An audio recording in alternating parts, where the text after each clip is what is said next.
Oke, selamat pagi Bapak Ibu sekalian. Perkenalkan, nama saya FX Albino Prasojo, saya psikolog klinis dewasa dari Bethsaida Hospital. Pada pagi hari ini saya diminta untuk memberikan topik tentang ketenangan sebagai solusi dalam menghadapi pandemi COVID. Dalam kondisi seperti ini ya, di mana terjadi suatu COVID ya, banyak sekali yang mengalami yang namanya penurunan dalam kesehatan jiwa. Tapi sebelumnya ya perlu kita ketahui apa sih sebetulnya kesehatan jiwa itu. Yang menurut Undang-Undang Republik Indonesia tahun 18 tahun 2014 tentang kesehatan jiwa. Kesehatan jiwa adalah kondisi di mana individu dapat berkembang secara fisik, mental, spiritual, dan sosial, sehingga individu tersebut menyadari kemampuan sendiri, dapat mengatasi tekanan, dapat bekerja secara produktif, dan mampu untuk memberikan kontribusi bagi komunitasnya. Ya. Jadi, ya, orang dikatakan sehat jiwa jika secara fisik, secara mental, secara spiritual, dan sosial dapat ya melakukan pekerjaannya secara produktif, dapat mengatasi tekanannya ya, berdasarkan kemampuan diri sendiri, yang ujung-ujungnya adalah dapat berguna untuk masyarakat. Nah, dalam kondisi pandemi ini ya, ada sebagian orang yang merasa terganggu dalam kesehatan jiwanya. Hal ini sangat wajar karena tidak ada seorang pun yang tahu akan terjadi pandemi COVID-19 ini.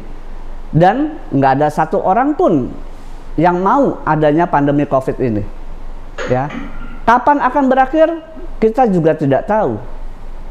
Nah, seperti saya katakan tadi, ya, pandemi COVID-19 ini berdampak terhadap kesehatan jiwa. Ya. Yang pertama, ya, pandemi COVID-19 ini mempengaruhi kesehatan jiwa dalam aspek pikiran. Ya. Yang paling awal terjadi adalah ya banyak orang yang mengalami kecemasan. Pasien-pasien saya di Bethsaida ya banyak yang mengalami cemas karena menghadapi pandemi COVID ini. Ketika cemas ya kemudian mengalami itu yang namanya overthinking ya, banyak pikiran sehingga pikirannya banyak bercabang ya, sehingga pikiran menjadi buntu. Kemudian muncul rasa tidak mampu untuk melakukan sesuatu ya, bahkan tidak bisa mengambil suatu keputusan dalam bekerja. Pikiran akan mempengaruhi emosinya. Ya. Ketika mengalami cemas, gelisah, ya, kemudian pada akhirnya orang menjadi kurang percaya diri, jadi bingung, ya. Bahkan, ya, mulai itu sifat sensitifnya keluar, mudah marah, mudah tersinggung, ya. Bahkan ketika ya sudah dalam taraf yang lebih jauh lagi, orang sudah tidak peduli lagi dengan lingkungannya. Karena apa? Dia terfokus pada kecemasan dirinya sendiri dan merasa sendirian, tidak ada, merasa dirinya itu ya satu-satunya orang yang punya masalah dalam pandemi COVID-19 ini. Kemudian pada akhirnya menjadi panik ya, mengurung diri dan menjadi depresi. Secara fisik ya, orang bisa menjadi sakit kepala, ya. Keluhan banyak ya, sakit kepala, sakit leher, ya, sakit pundak, ya, yang merupakan manifestasi dari rasa cemas itu. Ya. Kemudian biasanya yang diserang juga adalah ya pencernaan atau lambung, ya. Mengalami infeksi berulang, ketegangan otot, ya. Bangun tidur kok rasanya nggak enak, nyeri terus, ya. Bangun tidur berasa capek. Kadang ketika mengalami serangan panik, ya, kemudian secara fisik, ya, jantung berdebar-debar, kemudian mengalami sesak napas. Pada akhirnya, ya, hal ini semua mempengaruhi juga perilaku individu tersebut. Jadi orang itu tidak nafsu makan, ya. Kemudian kehilangan kesenangan, salah satunya adalah kehilangan dorongan seksual, gangguan tidur, ya. Kemudian pada akhirnya melarikan diri pada hal-hal yang negatif, yaitu mengkonsumsi alkohol, ya, narkoba. Dan pada akhirnya ketika orang ini tidak tahan terhadap tekanan, ada juga yang melakukan yang namanya bunuh diri. Ini semua adalah dampak dari pandemi COVID-19. Nah, rangkaian ini semua, ya, mempengaruhi, ya, seluruh aspek dalam tubuh, pikiran, emosi, dan perilaku manusia. Seringkali orang mengeluh, ya, tentang kesehatan fisiknya. Ketika diperiksa, ya, ternyata tidak menunjukkan adanya suatu masalah, ya. Pada akhirnya dokter tersebut yang merefer ke psikolog, karena dokter tersebut sadar bahwa individu ini mengalami yang namanya psikosomatis. Artinya secara umum psikosomatis itu merujuk pada keluhan pada kesehatan fisik yang disebabkan karena masalah kejiwaan, ya. Misalnya sakit lambung, ya, asam lambung meningkat, ya. Ketika diperiksa sebetulnya baik-baik saja, ya, masih dalam taraf yang wajar. Tetapi ini berulang, ya. Maka kemudian, ya, saya memeriksa, ternyata yang paling dekat adalah, ya, karena dia mengalami kecemasan. Nah, meskipun demikian, ya, meskipun tidak ada, ya, secara nyata bahwa ditemukan adanya masalah secara fisik, tetapi ini tetap harus ditangani fisik dan juga secara psikologisnya. Karena kalau tidak, masalah keluhan fisik ini akan menjadi nyata dan bertambah serius. Nah, bagaimana nih solusinya menghadapi pandemi COVID-19? Ya.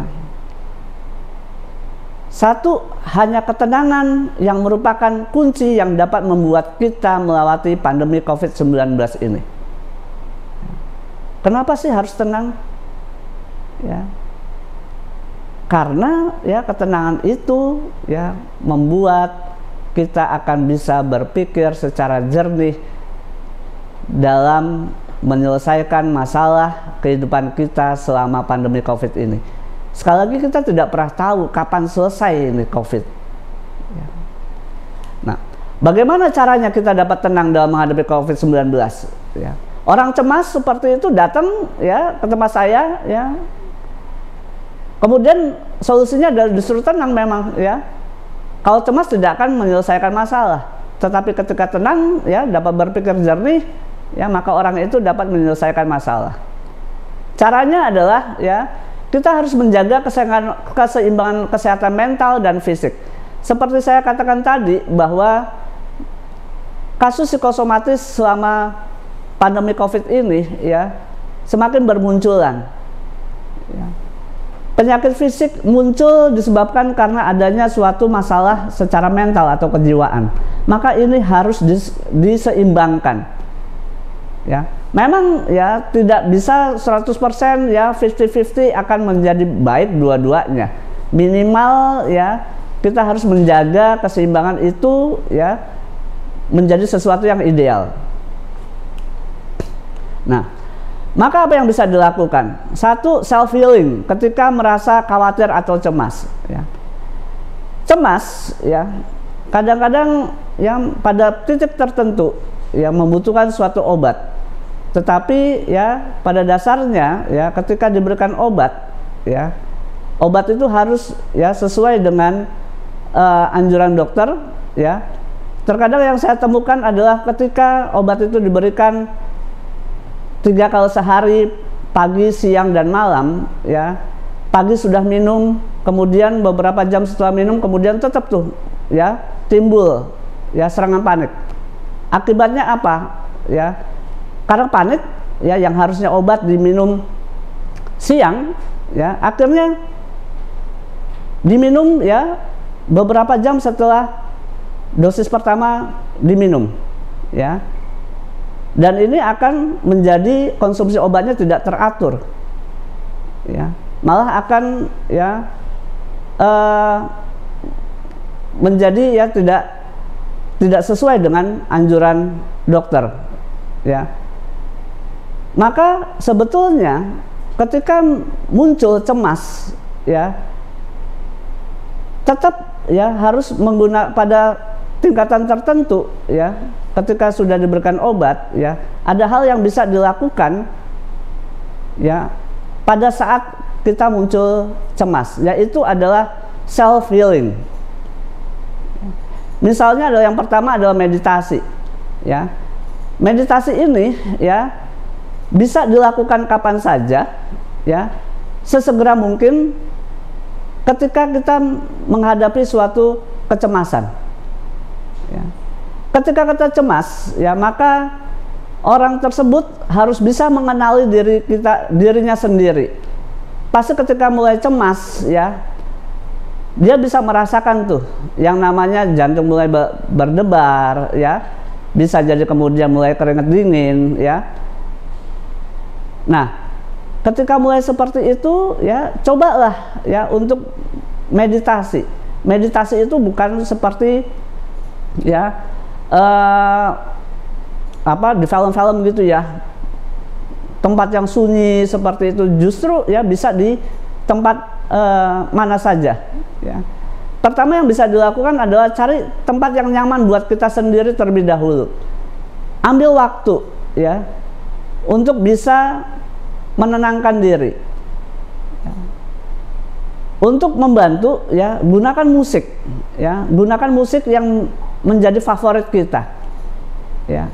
Alangkah lebih baiknya menggunakan headset, ya, earphone, ya, headphone seperti itu, ya. Kemudian pejamkan mata. Ketika pejamkan mata, kemudian kita mulai membayangkan tempat atau peristiwa yang menyenangkan buat kita, ya. Dari situ, ya, coba tarik nafas perlahan dengan hidung, ya. Jadi tarik nafasnya harus dengan hidung, ya, jangan pakai mulut, ya. Tarik nafas perlahan, ya, dengan hidung, tahan seperti itu, kemudian hembuskan perlahan melalui mulut, perlahan juga seperti itu, ya. Nah, ini dilakukan berulang-ulang dulu, ya, sehingga, ya, tujuannya adalah agar detak jantungnya, ya, menjadi lebih teratur, ya. Dan ini, ya, akan membantu membuat ketenangan dalam diri, ya. Ketika sudah, ya, menarik nafas perlahan dan mengeluarkan nafas, ya, orang bisa mengatakan dalam hati, ya, setiap kali saya menarik nafas dan menghembuskan nafas, saya menjadi rileks, pikiran saya menjadi tenang, ya. Ini diulang-ulang, jangan cuma sekali, ya. Atau dengan kata-kata yang lain, ya, sambil berdoa misalnya, saya bersyukur kepadamu ya Tuhan, karena, ya, apapun itu menjadi alasan untuk bersyukur kepada Tuhan, ya. Nah, self healing ini seakan-akan sederhana, ya. Seringkali saya berikan tugas kepada pasien saya yang datang, ya, selalu mengatakan susah, ya. Kenapa? Karena mereka biasanya tetap fokus pada kecemasannya, ya. Padahal ketika mencoba seperti ini, ya, kapanpun kecemasan itu muncul, meditasi ini bisa digunakan, ya. Harus fokus dulu, ya. Yang paling berat adalah memang ya melawan kecemasan diri kita sendiri. Ya. Karena fokusnya adalah ya sebetulnya Tuhan itu menciptakan organ kita ya mempunyai yang namanya mekanisme pertahanan diri ya untuk bisa menyembuhkan diri sendiri. Asal satu ada niatnya. Ini yang paling susah sebetulnya. Ya. Meditasi ini dianggap susah, padahal ya memang harus latihan, nggak bisa sesekali dua kali ya. Namun ini adalah suatu yang sangat wajar. Kenapa? Orang pencemas ini biasanya ingin mengontrol semua keadaan di dunia ini ya. Orang pencemas biasanya yang mempunyai mental instan di mana semuanya harus cepat ya selesai. Maka ketika diberikan suatu tugas ya yang membutuhkan kemampuan diri sendiri, terkadang mereka justru mengeluh dan tidak mau dengan alasan susah. Ini yang jadi problem sebetulnya ya. Maka ya bagi orang-orang yang mengalami kecemasan, coba deh dari sekarang ya belajar yang namanya meditasi seperti ini ya. Ini akan sangat membantu mengurangi kecemasan ya pada saat kecemasan itu terjadi.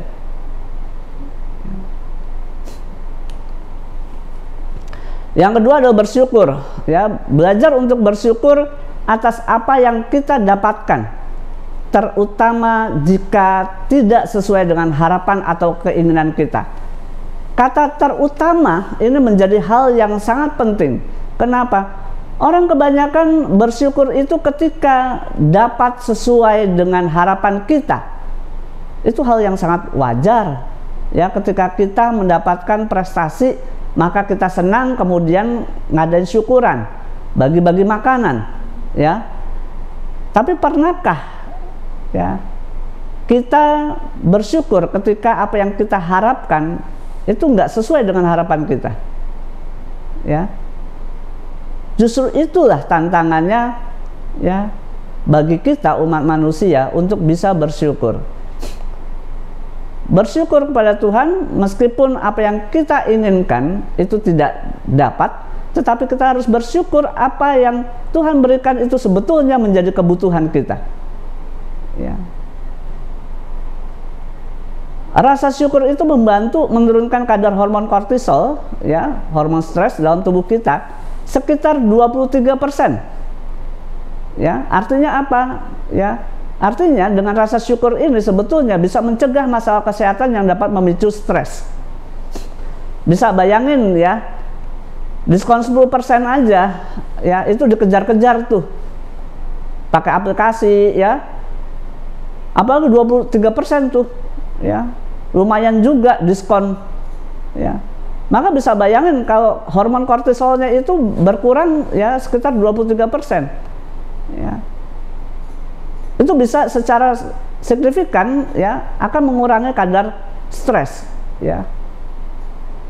Caranya gimana sih untuk bersyukur? Ya, bawa dalam doa. Ya, kita diajarkan ya berdoa. Ya, dalam doa itu jangan hanya meminta sesuatu kepada Tuhan. Ya, kadang-kadang kita terlalu memaksa. Ya, minta ini, minta itu, minta ini, minta itu. Ya, kita menjadi manusia yang penuntut.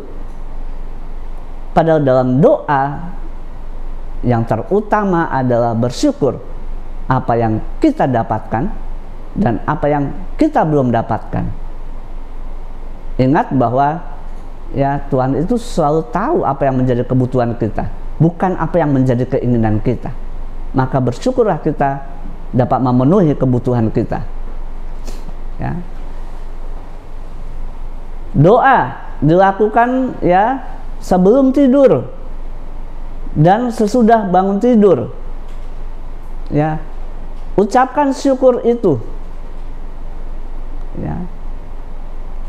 Kalau seandainya ya nggak bisa doa spontan untuk bersyukur, tulis dulu di dalam kertas. Ya, ucapkan dalam doa itu, ya. Supaya apa? Supaya menjadi suatu kebiasaan, supaya menjadi suatu habit dalam hidup kita untuk berdoa syukur, ya. Bisa tulis dalam jurnal, kertas, ya. Sekarang ada, ya, aplikasi sebetulnya dalam gawai kita, ya, yang bisa digunakan untuk menulis rasa syukur itu. Ya, yang paling penting adalah ketika ditulis, ya, coba diulang-ulang setiap hari, ya. Selain dalam doa seperti itu, bisa, ya, bercermin, ya, ketika mau, ya, berpakaian, ya, kita bisa memandang diri kita, kemudian ucapkanlah semua syukur itu yang kita dapatkan, ya. Ini akan meningkatkan, ya, rasa percaya diri kita, ya, berpikir positif, sehingga kita menjalani hidup dalam pandemi ini lebih baik, ya. Yang ketiga adalah kita bisa mengucap syukur dengan mengungkapkan rasa terima kasih kepada orang yang kita anggap berjasa dalam hidup kita. Ya. Kadang orang Indonesia seperti ini, ketika misalnya mengucap syukur, ya, terima kasih kayak gitu, ya, atas pencapaiannya gitu kan, ya, kemudian dianggap pamer. Ya, jangan seperti itu juga gitu, ya. Kadang nggak perlu tuh di medsos untuk melakukan seperti itu, ya. Sekali lagi bahwa bisa nggak bersyukur ketika kita mengalami suatu kegagalan, ya. Tapi ini juga, ya, mengungkapkan rasa terima kasih kepada orang yang berjasa. Bisa jadi kita bisa mengungkapkan kepada orang tua kita, ya, tulis surat, ya. Meskipun surat itu tidak diberikan, it's okay. Yang paling penting adalah kita belajar menulis untuk mengungkapkan rasa syukur kita, apa yang diberikan orang tua kepada kita, sehingga kita mencapai hidup kita pada titik saat ini. Kita juga bisa berterima kasih kepada anak kita, ya, atas segala sesuatu yang kita rasakan selama kita berelasi dengan anak kita. Kita juga bisa berterima kasih kepada pasangan kita, ya. Selain menulis juga bisa mengungkapkan secara verbal, ya. Ucapan yang tulus seperti itu, sekali lagi nggak usah masukin ke medsos, ya. Pasangan kita misalnya ada di sebelah kita, kenapa sih repot-repot kayak gitu, ya, untuk mengungkapkan rasa terima kasih di medsos supaya orang tahu? Itu nggak tulus, ya. Itu untuk pamer, ya. Kita fokus pada orangnya, bukan pada self presentation kita, ya. Ulang tahun pernikahan kayak begitu, ya, kenapa harus ditaruh di medsos, ya, supaya ujung-ujungnya mendapat likes atau diselamatin, diberikan ucapan selamat, ya. Padahal yang paling penting adalah, ya, pasangan kita ingat gak ketika hari ulang tahun pernikahan misalnya seperti itu, ya. Itu yang paling penting, karena mereka adalah, ya, merupakan orang-orang yang sangat dekat dengan kita.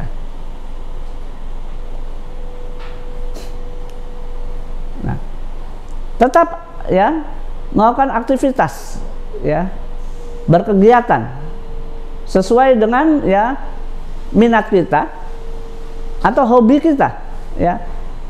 Saya tahu bahwa kadang orang bekerja itu tidak sesuai dengan minatnya, ya. Alasan praktisnya adalah, ya, untuk mendapatkan penghasilan, ya. Maka, ya, it's okay seperti itu, ya. Maka dengan kondisi COVID seperti ini, ya, kita punya banyak waktu, ya. Selama WFH ini, ya, kita sebetulnya dengan fleksibilitas ini kita bisa nyambi dengan aktivitas yang menjadi minat kita atau hobi kita yang menyenangkan, ya. Karena dari hasil penelitian, ya, minat, melakukan sesuatu yang sesuai dengan minat atau hobi yang menyenangkan dapat membantu mengatur emosi dan mengalihkan pikiran yang menimbulkan kecemasan, ya. yang banyak tren ini kan adalah tanaman hias ya. Sampai mahal pun juga dibeli. Ya. Koleksi ikan cupang. Ya. Ini juga bisa dilakukan. Ya. Ini akan meningkatkan ya rasa senang dan sebaliknya akan ya mengurangi kecemasan.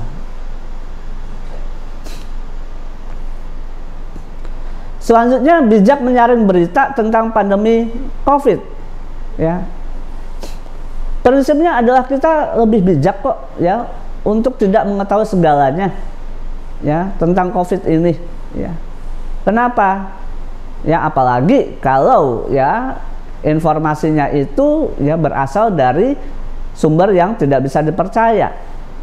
Maka untuk ya dapat menenangkan diri, bacalah informasi ya yang bisa dipercaya, misalnya dari WHO, Kemenkes ya, atau badan-badan lainnya yang memang mempunyai kredibilitas di bidang kesehatan.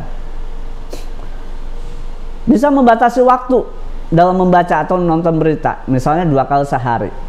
Dan yang paling penting adalah ya nggak impulsif. Ya, kadang orang membaca informasi dari media sosial kemudian share. Ya, dapat sharing dari orang lain, ya nggak dibaca langsung share. Ya, hanya untuk apa? Untuk eksis dalam media sosial, tanpa menyadari bahwa hal tersebut menjadi sumber kecemasan pribadi maupun juga kelompok. Ya. Ini yang perlu diperhatikan. Selanjutnya adalah membiasakan untuk hidup sehat. Ya. Ketika optimisme dibangun ya secara mental, tetapi yang juga tetap harus dilakukan adalah ya menjalankan protokol kesehatan. Ya. Orang optimisme tetapi kemudian ya tidak menjalankan protokol kesehatan, itu sama juga bohong. Ya. Bahwa hidup mati di tangan Tuhan seperti itu ya, tetapi kita juga harus realistis ya, tanpa adanya suatu pencegahan dalam diri sendiri ya, itu adalah hal yang sia-sia ya. Perlindungan itu berawal dari diri kita sendiri untuk melakukan protokol kesehatan. Tetap menggunakan masker ya dengan benar pastinya, mencuci tangan dengan sabun, dengan air mengalir ya. Perhatikan, banyak orang sampai sekarang juga tidak pernah tahu cara mencuci tangan dengan baik ya. Yang ketiga adalah yang menjaga jarak. Kita harus tahu ya kondisinya social distance itu seperti apa. Harus menjadi suatu kebiasaan ya. Kurangin mobilitas dan juga hindarin kerumunan. Yang kedua adalah mandi atau ganti pakaian sesegera mungkin setelah kita pulang dari luar rumah. Karena banyak orang tua yang saya lihat ya, itu ya katanya nanggung pulang dari luar seperti itu ya, masih berkeliaran ya di dalam rumah, peluk-peluk anaknya ya, padahal itu adalah potensi ya penyebaran dari COVID ya. Ini kita harus sadari bersama. Bahkan ya yang lucu, kadang-kadang saya menemukan anak-anak suruh mandi dulu terus main keluar ya. Ini kan sesuatu yang keliru sebetulnya ya. Maka ya banyak orang yang mengeluh ya, kalau seperti ini ya repot dong. Iya, memang repot ya, tapi tujuannya adalah agar kita tetap sehat. Maka di sini ya harus juga mengatur waktu ya. mandinya kapan, dengan perhitungan nanti pulangnya jam berapa, ya, nanti setelah itu ada acara lagi atau enggak, ya. Maka dengan kondisi seperti ini harusnya kita bisa lebih hidup secara teratur. Yang ketiga adalah pastikan kita juga makan makanan bergizi dan istirahat yang cukup. Ini harus seimbang, ya. Sempatkan juga berjemur badan untuk terkena sinar matahari. Olahraga yang teratur. Olahraga jangan ikut-ikutan ya yang lain. Ya. Pastikan ya Anda itu sehat. Ya. Kalau mau olahraga kita harus tahu kondisi badan kita sendiri. Ya.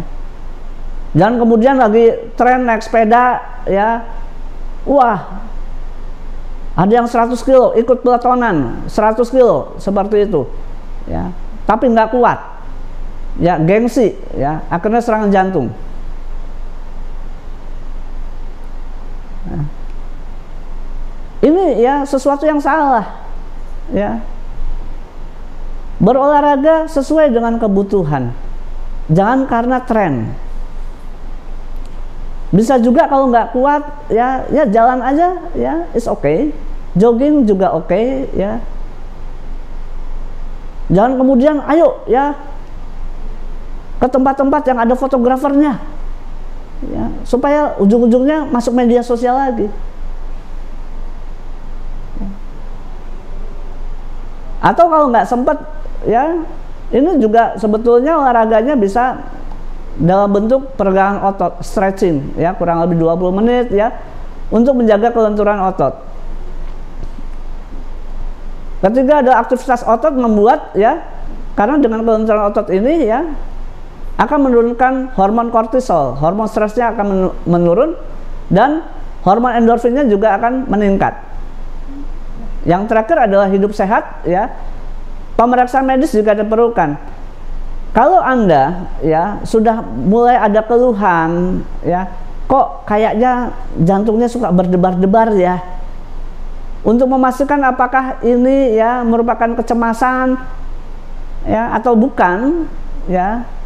Ini sebetulnya Anda bisa lakukan nih, ya, medical check up atau ya ke spesialis jantung, ya, kok ya suka pegel-pegel, ya, bisa datang ke spesialis saraf, ya, untuk apa? Untuk memastikan bahwa Anda dalam kondisi yang baik-baik aja. Ketika sudah, ya, baik-baik aja, kok masih seperti itu, ya, datang ke psikolog untuk, ya, bisa menceritakan masalahnya tuh seperti apa sih. Ya, dengan bercerita pun seperti saya katakan tadi, ya, bisa menurunkan tingkat kecemasan. Ya. Selain medical check up, ya, ini juga bisa melakukan vaksinasi. Ya, kalau memang sudah mendapatkan, ya, jangan lupa, ya, ketika sudah vaksinasi bukan berarti kemudian malah menjadi lebih bebas. Ya, ada kasus di mana, ya, masuk media sosial pengen vaksinasi, hore, supaya bisa jalan-jalan. Itu sangat keliru, ya. Kita harus lebih bertanggung jawab menjaga kesehatan diri kita, dan dengan menjaga kesehatan diri kita, kita akan menjaga kesehatan komunitas lebih baik. Nah, tetap terhubung secara sosial. Kita adalah makhluk sosial, ya. Pandemi ini, ya, membuat kita menjadi terisolasi. Ya. Banyak orang stres, ya, karena lama di rumah. Ya. Nggak cuma Anda yang bekerja, tetapi juga, ya, anak-anak kita. Ya. Jadwal kerja yang fleksibel sebetulnya bisa dimanfaatkan untuk meningkatkan kualitas hubungan dengan anggota keluarga di rumah. Ya. Yang selama ini, ya, bekerja jam 9 sampai jam 5, ya, baru ketemu sama anak jam 9, bahkan, ya, kadang-kadang ketemunya pagi, ya, itu pun nggak sempet untuk apa berbincang-bincang, ya. Hari Sabtu Minggu sebetulnya libur, ya, orang tua kadang-kadang kebanyakan kapan, ya, aku ini punya me time, ya, akhirnya ke salon, ya, anaknya juga dijamin juga, ya. Sebetulnya dengan jadwal setiap hari yang fleksibel ini, justru dapat dimanfaatkan untuk meningkatkan kualitas ya hubungan, quality time dengan anggota keluarga kita. Ya. Coba deh rutin berkomunikasi juga dengan tetangga, tapi pasti dengan menjaga jarak, ya, dan menggunakan masker. Minimal ngeliat orang lah seperti itu, ya. Ngegosip is okay lah, ya. Yang paling penting adalah ada refreshing dari pekerjaan di rumah ataupun yang berkaitan dengan pekerjaan kantor, ya. Gimana nih yang rumahnya jauh dari keluarga, ya, tetap berkomunikasi, ya, pakai media sosial, ya, diusahakan bisa dengan video call, ya, dengan orang tua kita, ya, ini bisa kita lakukan sebetulnya, ya. Tetap terhubung dengan kegiatan berbasis agama, ya, secara online pastinya, ya. Doa bersama, mendengarkan khotbah, ini sangat tetap berguna untuk kita tetap ya mendekatkan diri pada Tuhan. Ya. Sekali lagi kalau seandainya nih ya pada akhirnya ya mengalami kejenuhan, kebosanan, ya bisa kok ya menghubungi klinik psikologi Bethsaida, ya bisa konseling secara daring, ya, secara online, ya. Ini bisa dilakukan juga. Oke, ya. Nah, yang terakhir adalah ya saling peduli dan saling jaga, ya. Dalam kondisi Covid seperti ini, ya, tingkatkanlah sikap altruisme, ya, untuk dapat menolong orang dengan empati, ya, dan tanpa pamrih. Sikap empati ini, ya, ini juga dapat meningkatkan kesehatan mental untuk mengurangi emosi negatif karena tekanan situasi, ya. Beri bantuan kepada orang yang membutuhkan. Dalam pandemi COVID-19 ini, ya, banyak orang yang kehilangan pekerjaan atau pendapatan karena pandemi COVID-19 ini. Maka Anda juga harus, ya, sekali lagi harus bersyukur ketika masih bisa bekerja, ya, meskipun mungkin ya gajinya dikurangin, tapi ya ingatlah, ya, banyak orang yang kehilangan pekerjaan, ya, atau pendapatannya jauh lebih berkurang karena pandemi COVID-19 ini. Mereka butuh bantuan Anda, ya. Jangan mengatakan bahwa ya aduh ya kenapa saya harus membantu, ya. Jangan khawatir, ya, ketika Anda membantu orang lain, artinya bisa jadi Anda ini merupakan jawaban doa dari orang yang membutuhkan lewat Anda, ya. Anda perpanjangan tangan, ya, dari doa orang yang membutuhkan. Itu ya menjadi hal yang positif yang bisa kita tanamkan pada diri kita, ya. Kemudian juga beri bantuan juga kepada warga yang terinfeksi COVID-19, ya. Dalam kasus-kasus tertentu, ya, ada orang tuanya yang terinfeksi COVID-19. Kemudian anaknya siapa yang urus? Ya, makanan dapat dari mana? Ya. Ini juga kita bisa membantu mereka, ya.